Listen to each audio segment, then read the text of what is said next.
اسے ہم پھانسی کے پھندے تک لے جائیں گے. یعنی ہم ابھی تک ایک وزیر اعظم کو پھانسی دے کے خوش نہیں, ہم چاہتے سب کو باری باری پھانسی دی جائے, جو ہاتھ لگے پھانسی دی جائے. لیکن ان کے دور میں 3.5 پونے 4 سال میں کسی کو پھانسی پہ لٹکانا تو بہت دور کی بات ہے, فیصلہ بھی نہیں ہوا. ایک کا فیصلہ ہوا تھا, وہ مر گیا, وہ عامر تھا, اور وہ آ کے پورے اعزاز کے ساتھ, کیونکہ وہ سپہ سالار پاکستان تھا, اسے دفنا دیا گیا, سپرد خاک کر دیا گیا. جس نے فیصلہ دیا تھا وہ اس سے پہلے سپرد خاک ہو گیا. تو اسی طرح ہم کہتے ہیں نا چودھری شجاعت کے اندر مٹی پاؤ مٹی پاؤ مٹی پاؤ, تو ہم مٹی ڈالنے کے بڑے ذمہ دار ہیں. اب 51 کے 57 اور 1 میں اور 57-2 میں فرق یہی ہے کہ جنرل الیکشن کرا سکتے ہیں صدر اس وقت جب اسمبلیاں ٹوٹ جائیں یا اس کا ٹینور پورا ہو جائے تو وہ کہہ سکتے ہیں. لیکن آگے یہی ہے کہ جو صوبائی اسمبلیوں کے اختیارات ہیں وہ گورنرز کے پاس ہیں, اور گورنر اس کا کریں گے. گورنر کیا ہے, دونوں گورنروں کے, جو KB کے گورنر ہیں ان کا موقف الگ ہے, جو پنجاب کے گورنر ہیں ان کا موقف الگ ہے. KB کے کہتے ہیں کہ حالات اچھے نہیں ہیں, میں ہزاروں سے رپورٹس لے رہا ہوں کہ امن عامہ کی صورتحال اچھی نہیں, لہٰذا الیکشن نہیں ہو سکتے. پنجاب کے گورنر کہہ رہے ہیں کہ میرے کہنے پر تحلیل اسمبلی نہیں ہوئی, لہٰذا میں ڈیٹ بھی نہیں دے سکتا. معاملہ لاہور ہائی کورٹ میں موجود ہے, وہ کہتے ہیں جو فیصلہ ہوگا وہ کر دیں گے. نگران انفارمیشن کے جو منسٹر ہیں عامر میر صاحب, بہت بڑے اپنے صحافی ہیں, بڑا نام ہے ان کا, اور حامد میر کے چھوٹے بھائی ہیں, لہٰذا نشانی ان پہ بھی لگ جاتی ہے ریڈ لائن کہ وہ کون ہے, کیا ہے, کیا کر رہے ہیں. انہوں نے کہا کہ نہیں, جب الیکشن کمیشن کہے گا تو ہو جائے گا. اب کہہ رہے ہیں کہ استعفیٰ. وہ بات جنرل ضیاء نے کہا تھا کہ جی بات یہ ہے کہ بھٹو کو پھانسی اس لیے دینی پڑی کہ قبر ایک تھی بندے دو, یا وہ جاتا اس میں یا میں جاتا, تو انہوں نے اس کو پھانسی دے کے کر دی. یہاں بھی وہی مسئلہ ہے کہ بندے دو ہیں, یعنی استعفے ایک آتا ہے یا دو آتے ہیں. ایک صدر مملکت کا استعفیٰ ہے, کیونکہ شیخ رشید صاحب نے ان کو پورا جذباتی کیا تھا کہ یا ڈیٹ دیں الیکشن کی یا استعفیٰ دیں. انہوں نے ان کو پھنسا دیا. عارف صاحب جو ہیں, صدر عارف صاحب, وہ ان کی باتوں میں آ گئے اور انہوں نے ڈیٹ دے دی بغیر سوچے سمجھے. یقینی بات ہے ان کے پاس بھی کوئی نادان دوست ہوں گے جنہوں نے کہا کہ جناب آپ کر سکتے ہیں, آپ صدر مملکت ہیں, آپ آئینی سربراہ ہیں. لیکن وہ بھول گئے کہ آئینی سربراہ کے سارے جو اختیارات کی چیزیں تھیں وہ ایک مفاہمتی صدر جو کہلاتا ہے, جو بڑا توڑ جوڑ کا بادشاہ اپنے آپ کو کہتا ہے, یہ لوگ اسے کہتے ہیں ایک زرداری سب پہ بھاری, وہ اپنے اختیارات جو ہے وزیر اعظم کو دے گیا تھا.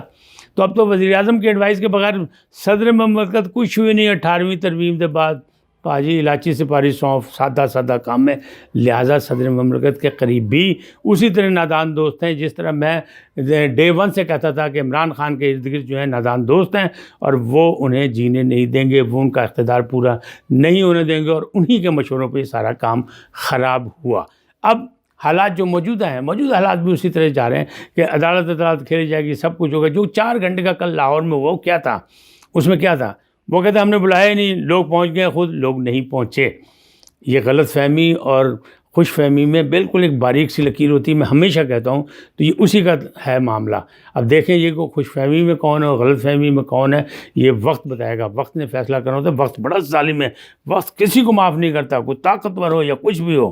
تو معاملات تو ایسے ہیں گڑبڑ. اب کیا الیکشن ہوں گے نہیں ہوں گے, نہیں ہو رہے, ابھی بھی نہیں ہو رہے, حالات نہیں ہیں, کیونکہ مختلف فورسز سے جہاں سے اہلکار لیے جاتے ہیں انہیں دینے سے انکار کر دیا. جو عدلیہ ہے وہاں سے لوگوں کو لایا جاتا ہے, افسر لگایا جاتا ہے, ریٹرننگ افسر وغیرہ, وہ بھی نہیں, وہاں سے بھی جوابہ مل گیا. اس کا کیا مطلب ہے؟ اس کا مطلب یہ ہے کہ جو ذمہ داران ہیں انہوں نے فیصلہ کر لیا کہ الیکشن جو ہے وہ وقت کے مطابق اکتوبر سے پہلے نہیں ہوں گے. لیکن کیا ہم ایک دوسرے کا گریبان اسی طرح پکڑتے رہیں گے؟ کیا ہم ایک دوسرے سے حساب اسی طرح مانگتے رہیں گے؟ کیا ہمارے یہاں جمہوریت جو ہے مضبوط نہیں ہوگی؟ اس کا استحکام کیسے ہوگا؟ اس کا استحکام ایسے ہی ہوگا کہ وقت پہ الیکشن ہو, الیکشن بار بار ہوں تو معاملات سیدھے ہوتے چلے جائیں. لیکن دوسری طرف افسوسناک رویہ یہ ہے کہ تمام سیاسی جماعتیں, تمام منتخب لوگ جو ہیں وہ صرف ترقی اور خوشحالی کے لیے جو فنڈز ہوتے ہیں نا وہ لینا چاہتے ہیں, وہ اپنے ثوابدیدی اختیارات استعمال کرنا چاہتے ہیں. پارلیمنٹ میں جا کے کوئی ترمیم ایسی نہیں کرنا چاہتے کہ ایک دوسرے کو باندھا جا سکے, کہ آنے والا جو ہے وہ پچھلے قوانین کو ختم نہ کرے اور جانے والا جو ہے کوئی ایسا کام نہ دکھایا جائے جس سے ملک و ملت کو نقصان ہو. تو معاملات ابھی بھی گمبھیر ہیں.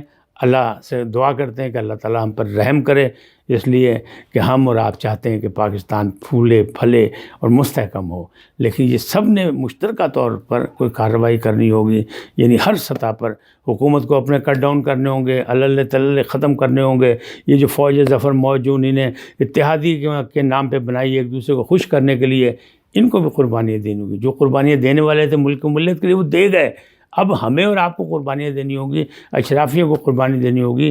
غریب تو مر رہا ہے، وہ تو قربانی دے ہی رہا ہے، اس کے لیے تو جینا حرام ہو گیا، لیکن کیا اشرافیہ کو بھی کوئی گریبان سے پکڑ سکے گا؟ کیا انہوں نے جو ناجائز دولت کمائی وہ بھی کوئی چھین سکے گا؟ یہ طاقت کہاں سے آئے گی؟ یہ طاقت نئے الیکشن سے ہی آئے گی، اور الیکشن جو ہے وہ موجودہ حالات میں پھر بھی دکھائی نہیں دے رہے، اور 90 دن کی والی جو بات ہے اس کے بہت سی تعویلیں ڈھونڈ لی جائے گی۔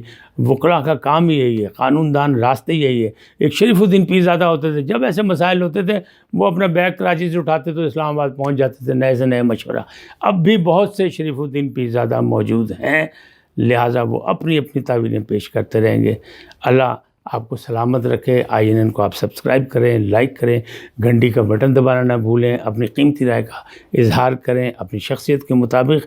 اللہ تعالیٰ کرم کرے گا، لیکن ہمیں اور آپ کو بھی ابھی بہت کچھ کرنا ہے۔ سلامت رہیں، اللہ نگہبان۔